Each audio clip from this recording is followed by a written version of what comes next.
네, 종교개혁자 마르틴 루터가 작사 작곡한 찬송이에요. 우리가 영상을 잠깐 봤던 것처럼 그는 온갖 질병에 시달렸고요.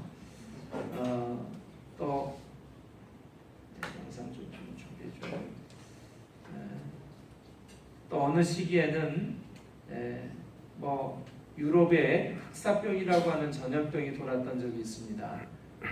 많은 사람들이 다 죽어갈 때 죽음의 공포 속에서 정말 하나님은 살아계실까라고 하는, 그게 이제 신성모독이죠. 하나님 살아계신가? 라고 생각할 정도의, 목회자가 그런 생각을 할 정도였으니까 얼마나 힘들었던 상황이었겠어요. 그때 그는 시편의 말씀을 통해서 힘과 위로와 소망을 얻습니다. 하나님은 나의 힘이시다, 방패시다, 소망이 되신다. 그리고 저 찬송을 작사 작곡을 했다라고 하는 것이죠.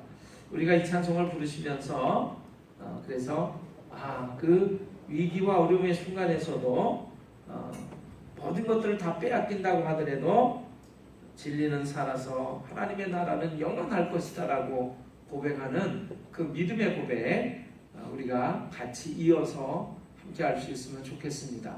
오늘은 말씀드렸던 것처럼 종교개혁 기념주일이 되겠습니다. 종교개혁이 일어난 지 500주년이 되는 해이고요. 우리 2017년도가요. 종교개혁이 일어난 지 500주년이 되는 그런 해이고, 또 오늘 우리가 드리는 예배는요, 그 종교개혁을 기념해서 드리는 주일 감사 예배가 되겠습니다. 그래서 종교개혁이 도대체 뭔가라고 하는 거를 우리가 잠깐 좀 생각하기 위해서 또 영상을 하나 준비했습니다. 여러분 한번 영상을 잘 봐주시기를 바랍니다.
감사합니다. 영상 잘 보셨죠?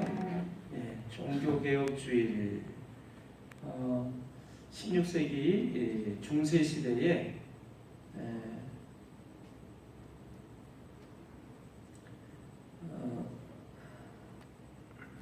이런 역사적인 얘기를 조금 다시 좀 드려야 될 것 같습니다. 예수님이 부활하신 후에 예수님의 부활을 증거하던 예수님의 그 사도들 그리고 많은 제자들에 의해서 예루살렘 교회가 세워지고요.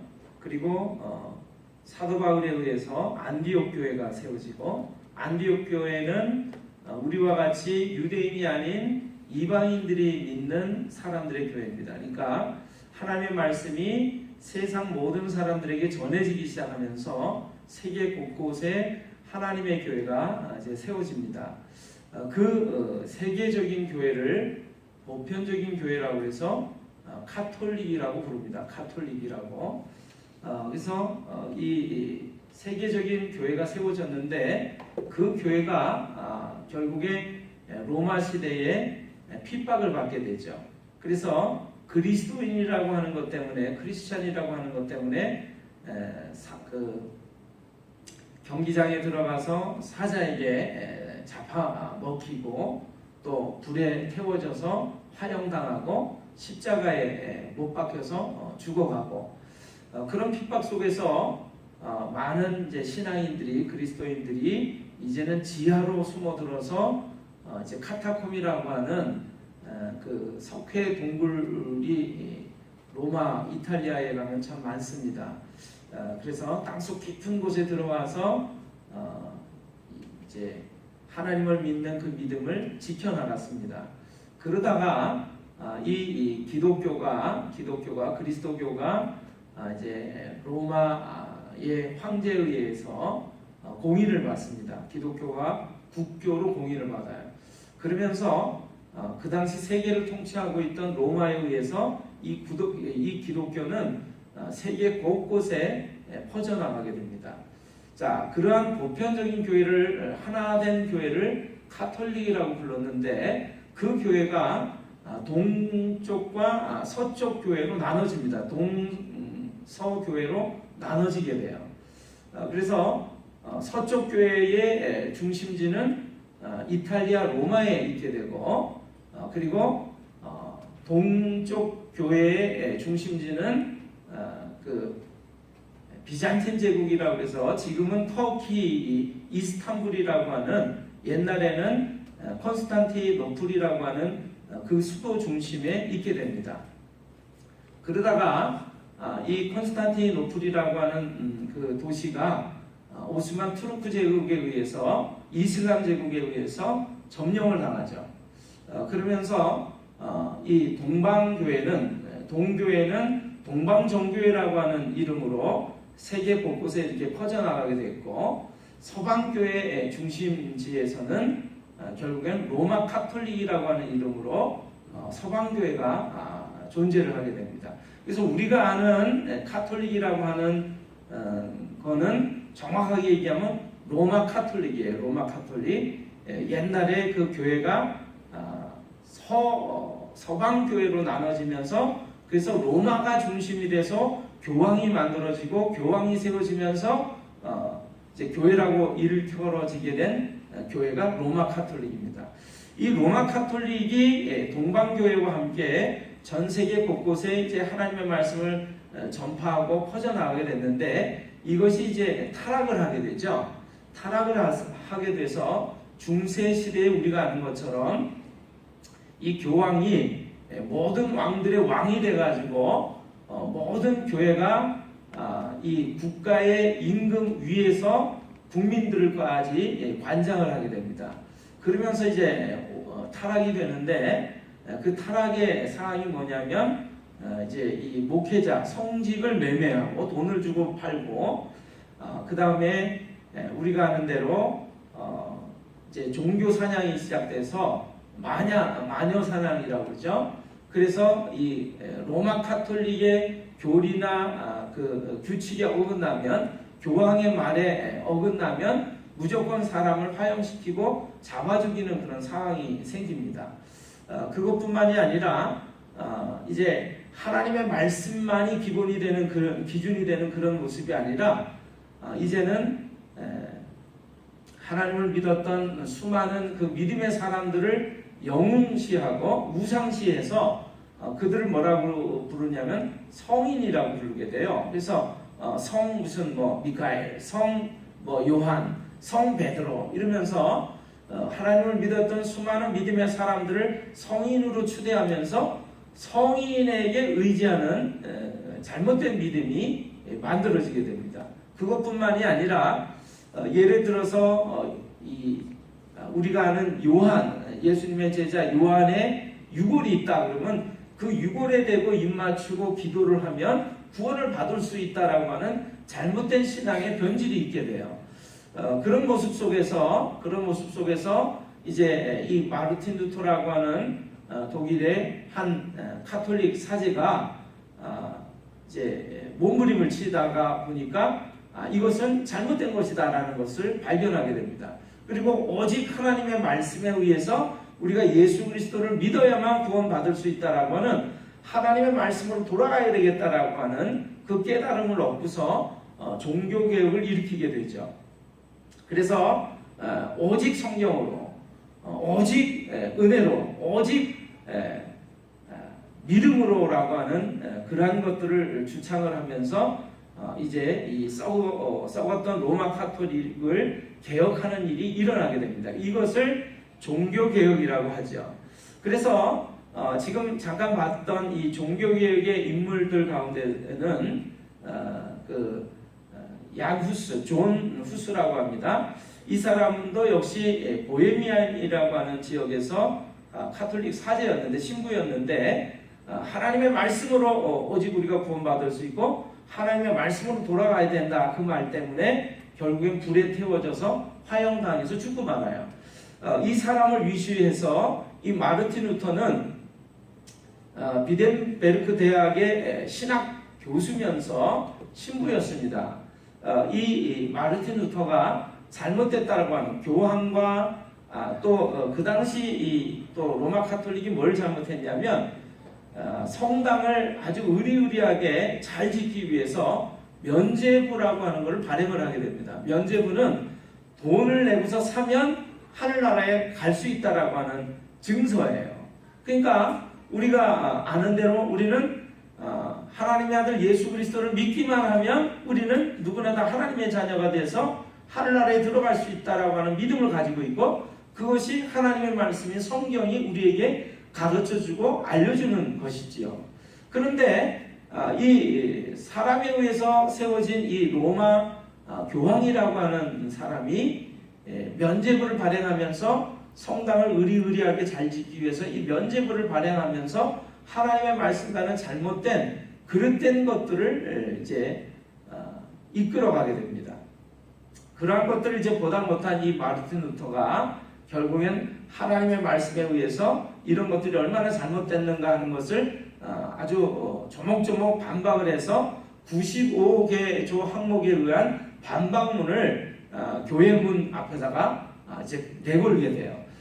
그 일을 통해서 결국에는 이제 종교개혁이 일어나게 돼서 우리가 아는 이 스위스 제네바 쪽에 존 칼빈, 장 깔뱅이라고도 합니다.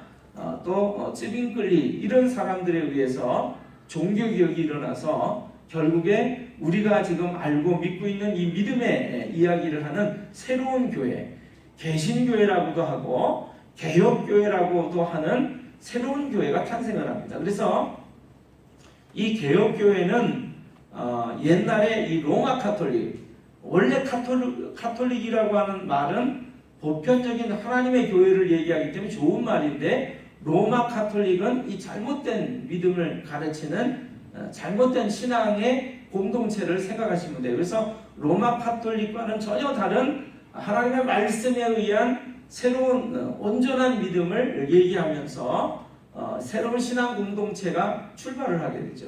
이 개신교회, 개혁교회가 바로 지금 우리가 믿고 있고 함께 하나 되어서 몸담고 있는 이 신앙 공동체가 되는 것입니다. 그래서 잘못된 그 신앙에서부터 바른 신앙으로 돌아가자라고 하는 개혁이 일어난 것이 바로 종교개혁이라고 하는 지금 오늘 우리가 기념하고 있는 이 사건이 되겠습니다. 여러분, 이 종교개혁의 선두자가 됐던 이 마르틴 루터는요, 부유한 집 아들로 태어났어요. 그래서 그는 법률을 공부하고 이제 미래를 위한 그런 것들을 준비하기 위해서 이제 친구와 함께 말을 타고 가는 중에 그 비를 만납니다. 그런데 비가 이제 좀처럼 그쳐지지 않고 천둥 번개가 치면서 바로 옆에 있던 친구가 그 번개에 맞아 죽어요. 그걸 보는 순간 지금 우리는 번개가 전기작용에 의해서 생겨난다는 걸 알지만 그 중세 사람들은 번개가 하나님의 진노에 의한 심판에 의한 것이라고 하는 두려움을 갖고 있었기 때문에 이 마르틴 루터는 온갖 두려움에 쌓여서 죽음의 공포 속에서 어떻게 할까를 고민하다가 결국에 수도사가 되는 일을 택하게 됩니다. 수도사로서 결국에 열심히 공부해서 신부가 되고 사제가 되고 결국에 신학대학의 교수까지 됐지만 로마를 가서 보고 또 로마 카톨릭의 어떤 그 상황들을 보면서 하나님의 말씀과는 잘못됐다라고 하는 것을 깨닫게 되고 결국에 어느 날 우리가 오늘 보려고 하는 이 로마서 1장 17절 오직 나의 의는 믿음으로 산다라고 하는 그 말씀을 보면서 하나님의 아들에 대한 구원의 확신을 얻게 되죠. 그러면서 종교개혁을 일으키게 됩니다. 여러분, 오늘 저는 이 이야기를 통해서 여러분과 오늘 제가 이 종교개혁 기념주의를 도대체 왜 기억해야 될까? 왜 우리가 다시 한번 생각해야 될까를 하나님의 말씀을 통해서 증거를 하려고 합니다. 말씀드린 대로 올해는 종교개혁이 일어난 지 500주년이 되는 날이에요. 해이고 그 다음에 오늘은 종교개혁 기념주일이 되겠습니다. 2017년도가 되면서 저희 지방의 이제 목회자들이 이제 매달 회의를 하는데 회의 중간에 이런 얘기가 됐습니다. 올해가 종교개혁 500주년 기념 회의인데 우리가 이때를 맞아서 특별히 의미 있는 시간이니까 우리 목회자들이 좀 마음을 모아서 종교개혁이 일어난 그 현지를 우리가 성지순례를 좀 가보는 것이 어떻겠는가 하는 얘기가 됐습니다. 그래서 이제 많은 목회자들이 모여서 찬성과 반대 투표를 했어요. 저는 개인적으로 반대였고 불행히도 찬성표가 많이 나와가지고 그러면 유럽이라고 하면 우리가 보통 성지순례가 이 종교개혁지를 생각하면 독일, 프랑스, 스위스, 네덜란드, 영국 이 정도를 좀 생각할 수가 있습니다. 그래서 유럽 성지순례를 가는 것으로 결론이 나게 됐어요. 저는 마음이 참 안타까웠습니다. 왜냐하면 이 성지순례를 한번 유럽으로 간다라고 하면 1인당 비용이 최소 350만 원에서 400만 원 정도가 소요가 돼요. 그 부부가 만약에 같이 간다면 600만 원이 들겠죠. 보통 이런 일에는 지방적으로 여러 가지 재정을 마련해서 지원을 하게 됩니다. 그래서 1인당 우리가 1인당 또는 2인당 한 200만 원 정도를 지원받는다고 치면 그래도 개인적으로 400만 원 정도의 비용이 있어야만 이 종교개혁지를 가볼 수 있는 거예요.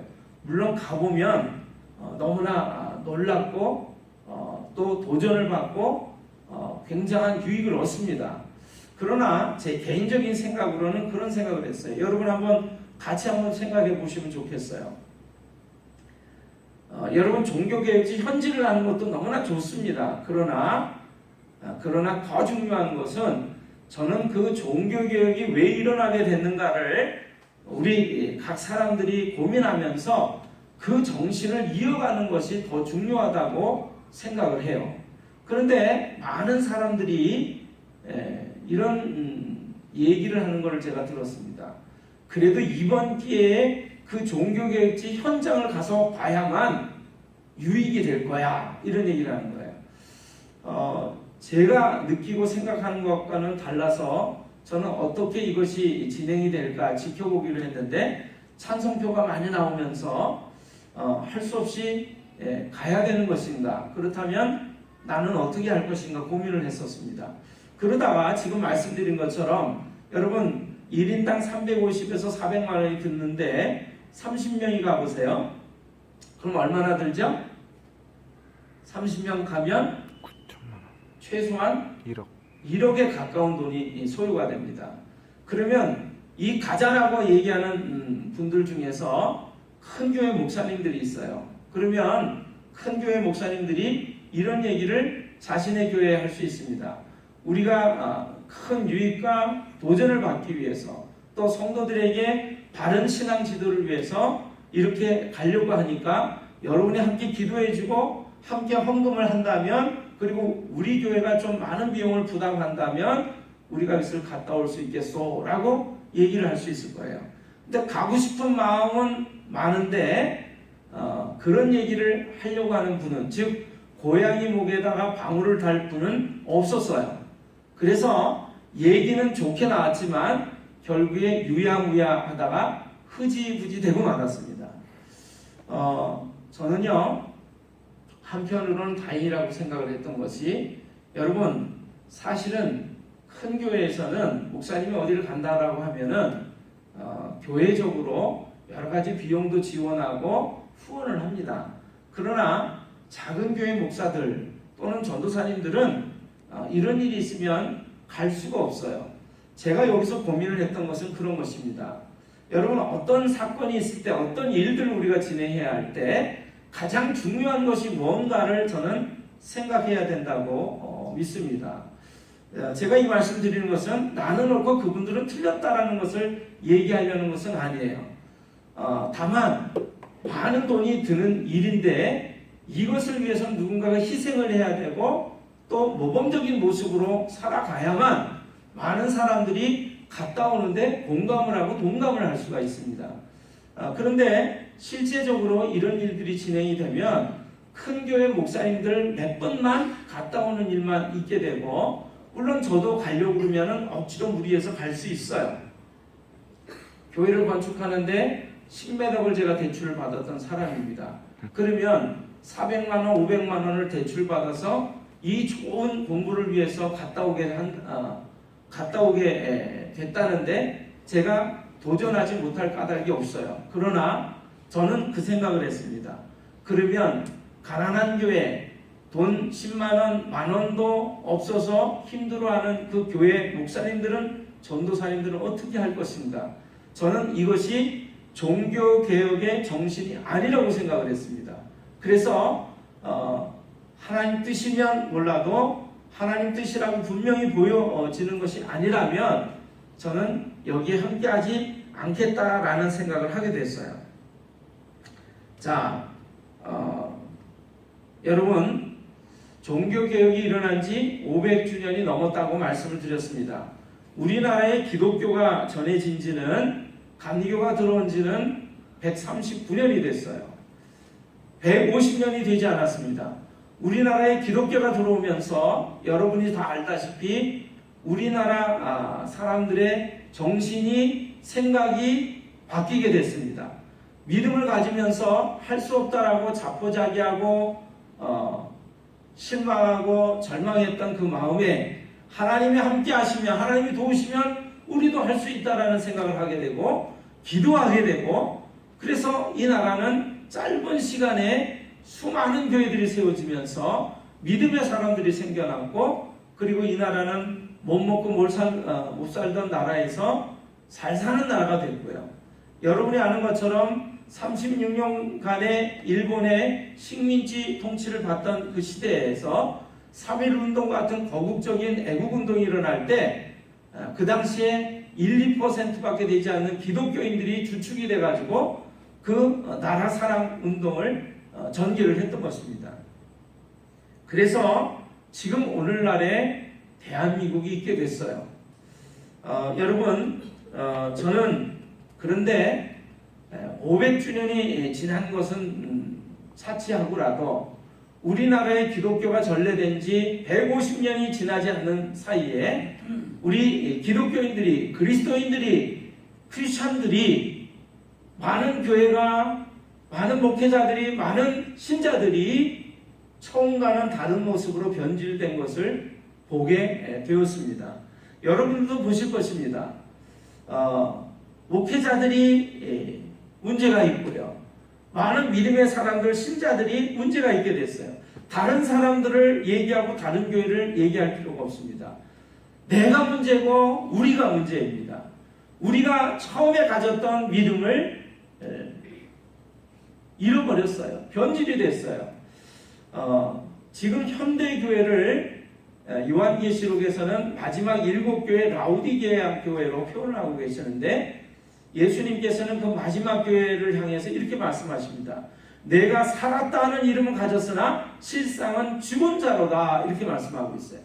지금은 얼마나 많은 교회들이 큰 교회 건물을 자랑하면서, 그리고 정말 하나님을 믿으면 이렇게 잘 살아, 이렇게 잘 돼라고 외치는 시대에 우리가 살고 있는지 몰라요. 그런데 여러분, 하나님을 믿는다라고 하는 사람들이 이렇게 많아진 시대에 오히려 제일 많이 부정과 부패가 일어나고 제일 많이 무관심과 사랑 없는 모습들이 일어나고 있는 때가 또 없습니다. 지금 우리가 살고 있는 시대는 동성애라고 하는 또 모든 쾌락과 즐거움을 위해서라면 어떤 것도 아깝지 않다라고 하는 그런 즐거움을 위한 그 시대로 들어가고 있어요. 지금 굉장히 많이 힘들게 산다라고 하고 어려워졌다라고 하는데, 여러분, 이번 추석 명절 때도 김포공항이 발 디딜 틈이 없이 많은 사람들이 외국 여행을 나갔다라고 합니다. 실제적으로 그 수많은 사람들이 힘들다라고 하는 이 시대에 살면서도, 여러분, 내가 먹고 내가 즐기고 누리려고 하는 데는 아깝지 않게 돈을 쓰는 것을 볼 수가 있어요. 내 모습만을 보아도 그렇습니다. 여러분, 그 모습을 보면서 저는 우리나라의 이 믿음이 그리스도교 신앙이 들어온 지 150년이 지나기도 전에 우리 이 한국교회가, 이 조국교회가, 우리 교회가, 내가 변질이 되고 그리고 이 종교개혁이 일어나야 될 상황에 처해 있다라는 생각을 하게 돼요. 그래서 제가 오늘 종교개혁 기념주의를 맞으면서 주님 앞에 이런 생각을 했습니다. 하나님, 우리는 이런 시대에 어떻게 살아야 하겠습니까? 나는 어떻게 살아야 되고 우리는 어떻게 살아야 되겠습니까? 우리 교회는 어떤 삶을 살아야 되겠습니까? 여러분, 내 생각과 내 뜻과 내 마음대로 살아가는 그런 모습에서, 그것이 종교개혁이 일어나야만 했던 중세시대의 모습이었어요. 사람의 생각으로, 사람의 뜻대로, 사람의 기쁨을 위해서 하나님의 말씀을 마음대로 뜯어고치고 마음대로 살아갔던 모습이 종교개혁이 일어났던 중세시대의 모습이었습니다. 오늘 우리가 살아가는 시대도 마찬가지예요. 여러분, 살펴보시면 우리가 하나님 말씀을 위해서 나를 희생하고 내가 하나님의 말씀에 순종하고 복종하는가를 한번 생각해 보세요. 우리가 그렇지 않다는 것을 보게 될 것입니다. 바로 지금이 우리가 다시 리셋을 해야 될 시대고, 지금 다시 새로운 것들을 위해서 일어났던 그 개혁의 모습이 다시금 우리 내부에서, 우리 교회에서, 여러분과 저의 마음속에서부터 일어나야 되는 때라고 생각을 하는 것이죠. 여러분, 오늘 본문의 말씀 잠깐 보실까요? 이 말씀 보고 제가 오늘 설교를 마치려고 합니다. 로마서 1장 17절의 말씀 한번 보겠습니다.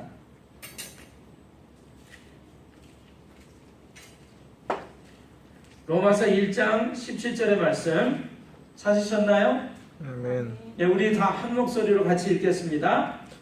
복음에는 하나님의 의가 나타나서 믿음으로 믿음에 이르게 하나니 기록된 바 오직 의인은 믿음으로 말미암아 살리람과 같으니. 아멘. 복음에는 하나님의 말씀 기쁜 소식에는 하나님의 의가 나타난다라고 얘기를 하고 있어요. 하나님의 의라는 것은 이것이 옳은 것이다, 이것이 옳다, 바르다, 선하다라고 하는 그 하나님의 말씀하시는, 인정하시는 그것이 나타난다는 것이에요. 그런데 믿음으로 믿음에 이르게 한다, 이렇게 되어 있습니다. 여러분, 이것은 무슨 말씀일까요? 처음에 우리가 죄인의 모습으로 살아가다가 하나님의 아들 예수 그리스도께서 우리의 죄를 대신해서 십자가에 죽으시고 다시 부활하심으로 우리 죄를 다 용서하셨다는 것을 증거하셨다는 하나님의 말씀을 듣게 됩니다. 그리고 그 말씀을 믿음으로 받아들일 때 하나님은 죄인인 우리를 의롭다고 말씀하신다는 거예요. 이것이 첫 번째 믿음입니다. 그러면 우리가 의인이 돼서, 믿음으로 말미암아 의인이 돼서 살아가요. 그런데 의인이 살아가는 삶은 어떤 것이냐면 하나님을 늘 바라보면서 믿음으로 살아가는 삶입니다. 힘들고 어려운 삶 속에서도 하나님이 우리를 도우실 거라는 것, 함께 하신다는 것을 믿고 살아가는 삶이 믿음의 삶이죠. 아멘. 그래서 오직 의인은 믿음으로 말미암아 산다. 믿음에서 믿음에 이르게 하는 것이죠. 여러분, 우리가 하나님의 아들 예수 그리스도를 믿었다라고 해서 내가 완벽해진 것이 아니에요. 결국에 실수하고 부족하고 또 넘어집니다. 그럴 때마다 하나님의 아들 예수 그리스도의 피가, 십자가가 바로 나를 위해서 존재한다는 사실을 다시금 고백하면서, 믿음을 고백하면서 삶을 살아갈 때 믿음에서 믿음에 이르게 하는 삶이 되어지는 줄로 믿습니다. 그래서 하나님의 말씀에 이렇게 우리에게 말씀해 주고 있는 거예요. 오직 의인은 믿음으로 말미암아 살리람과 같으니라. 여러분과 제가 삶을 살아가는 방법은 한 가지밖에 없습니다. 하나님의 아들 예수 그리스도를 믿는 믿음, 우리 아버지 하나님을 믿는 믿음으로 사는 길밖에는 없어요. 그 길은 어떤 길일까요? 그분이 사신 삶처럼 우리가 그분의 삶을 뒤따라가는 삶인 줄로 믿습니다. 아멘. 그것을 여러분에게 오늘 종교개혁 기념주의를 맞이해서 오늘 한가족 주일이면서 또 10월의 마지막 주일이 되겠습니다. 여러분, 앞으로 우리가 2달을 더 살아야 2017년도를 마감할 수 있어요. 그리고 그 2달을 잘 살아야 또 새로운 한 해를 맞이할 수 있는 줄로 믿습니다. 아멘. 그렇다면 오늘 이날 이 아침에 하나님, 제가 이제까지도 열심히 살아왔지만 앞으로 어떤 삶을 살아야 할까요? 어떻게 살기 위해서 몸부림쳐야 할까요? 라고 저는 하나님께 물어야 된다고 믿습니다. 고민해야 된다고 믿습니다. 아멘. 오늘 몸부림쳐야 된다고 믿습니다. 아멘. 그런 점에서 여러분, 마지막으로 영상을 하나 준비했어요. 이 영상을 보시면 내가 저런 삶을 살아야 되겠구나라고 여러분과 제가 하나님의 음성을 듣게 될 줄로 믿습니다. 자, 마지막 영상 보겠습니다.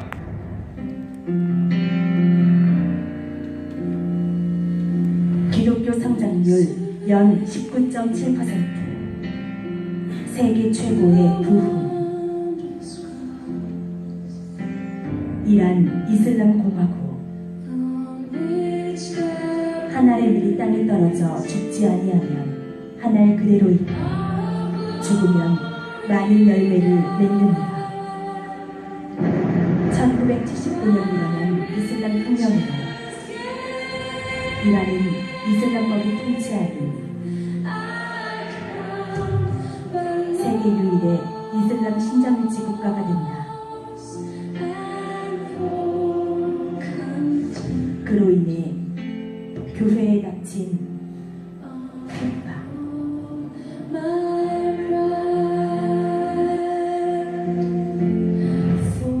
정부에서 내려온 지침, 이란 말로 예배할 수 없다, 허가를 받은 사람만 예배에 참석할 수 있다, 신자는 정부의 동의가 있어야 한다. 이에 반대하는 하이크 목사.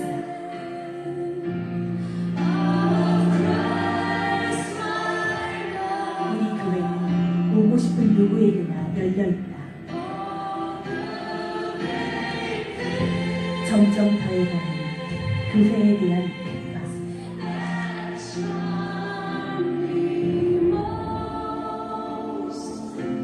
1993년 개종을 이유로 디버지 목사 그리고 사형 선고.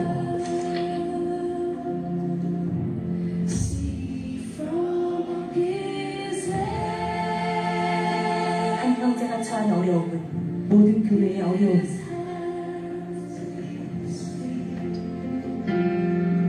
동료인 하이크는 디버지에 처한 상황을 전 세계에 알리기 시작한다. 퍼져나가는 소리, 국제적 시선을 받는 하이크의 투쟁. 당신이 이런 일을 계속하면 정부에서 가만두지 않을 것이다. 나는 준비됐습니다. 당신은 4명의 자녀가 있지 않습니까? 디버지도 4명의 자녀가 있습니다. 포기하지 않는 하이크.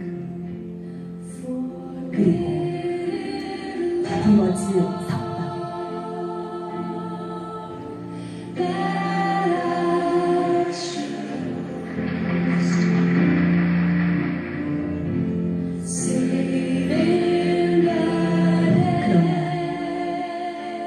기쁨도 잠시, 다음날 실종되는 하이크. 11일 후 26개의 칼자국 가운데 싸늘한 시신으로 발견된 하이크. 비닐에 쌓인 채 이슬람 묘지에 묻혀 있었다.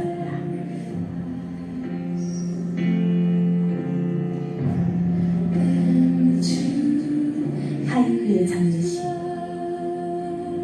정부에 의한 감시, 촬영당하는 조문들. 그러나 정부 수많은 그리스도인들은 조문을 멈추지 않는다.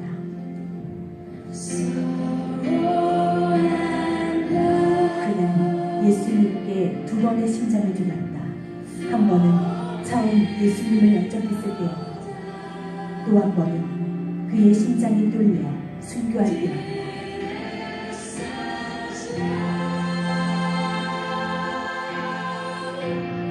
우리도 하이크처럼 이 십자가의 길에 우리의 피를 뿌리겠습니다.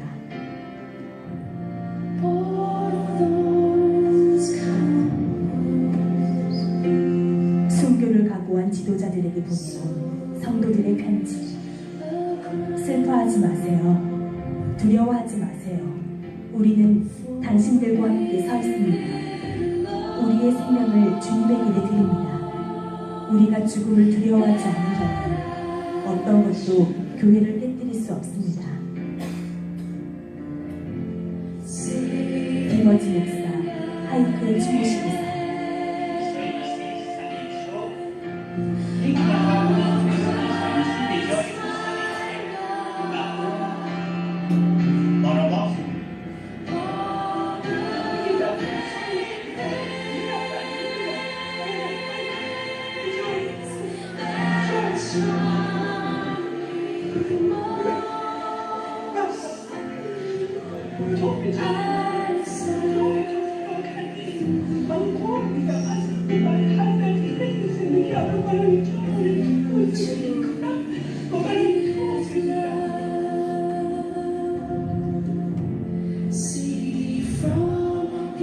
같은 날 디버지는 그의 바램대로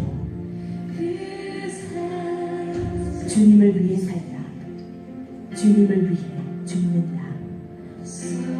김원지 목사는 1994년 6월 24일 납치되어 정보안전부 기관원들에 의해서 잔인하게 살해되었다. 아나스토시어 1979년 순교, 스두만드 1990년 순교, 레흐미 구버즈 1994년 순교, 버게리 리세키 1996년 순교, 까레번 토라니 2005년 순교, 모함마드 저바니 2007년 순교, 아퍼스 아미리부부 2008년 순교. 이란의 지상교회는 모두 폐쇄되었습니다. 많은 목사님들이 잡혀갔습니다. 하지만 할렐루야. 그 때문에 가정교회는 걷잡을 수 없을 만큼 분노하고 있습니다. 지상교회의 모리가니들은 함께 모일 수 없게 되자 각자의 가정교회를 개척하고 있습니다. 지상교회는 정부의 감시가 있었지만 이제 감시조차 할 수 없게 많아진 가정교회는 정부는 더 이상 감당할 수 없게 되었습니다. 그야말로 부흥입니다.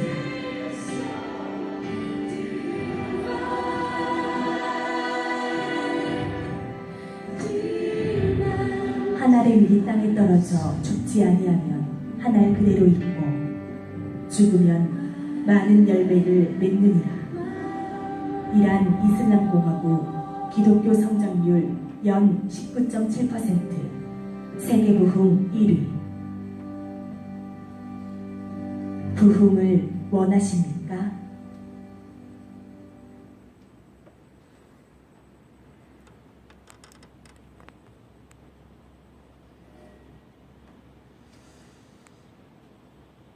부흥을 원하시나요? 우리 교회가 성장하기를 원하십니까? 아멘.